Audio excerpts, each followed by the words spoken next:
Khabib, let's fucking go.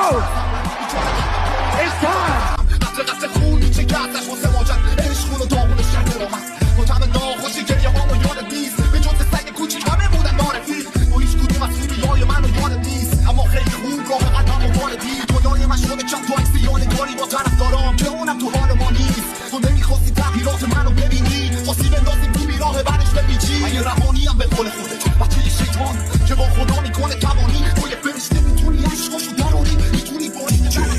وقتی رفتی میگیره دلم عشق خود کاری کردم که نمیزنه نبزم تون خط تو گاهیدم نزد و قبول نکن اگه گفتم دستم خوردن اسمت میاد پیش مغزم گفتن زنگی تو شبم پیش سرم چون دفعه دیدی نشدی دوایی کردم فقط تو بگاهی و بهم زدی لبخند و آقا بربر شدم من جمعم کن روزام شد یکی بدتر دوبتم میرسه صدام دخستم که این شب رو ببینم فقط مرگم و بگو هنوزم کاری کردم بند و هنوزم دوست داری برگردم تمومم دیگه بردم آخه چشمو بخورم دارم داستان داریم با منی که غریبه ترین آشنام تویی باید تو با خودم هم آشنام کنی من بعدم چرا کارماش تویی چرا رو همه رفتارم بدباز شدی جدیدن چقدر دوری جدیدن جدید نهیدا بدجوری شبیدن تو هم فقط چشا دارم مثل قبله خودت هم بگاهی نمیشی شبی قبل آخه هرچی رسید زدم نرفتم مخمون نگار هنوزم عاشقم خشه تو صدا به کارت نیومدم که برسی بدادم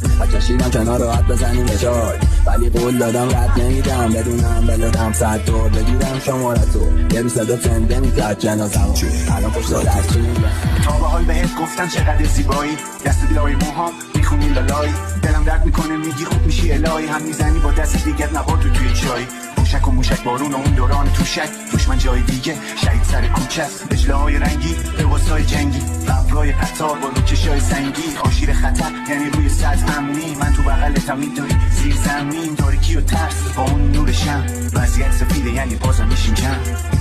تو روز یادم میره اون شبا یادم میاد اون روز یادم میره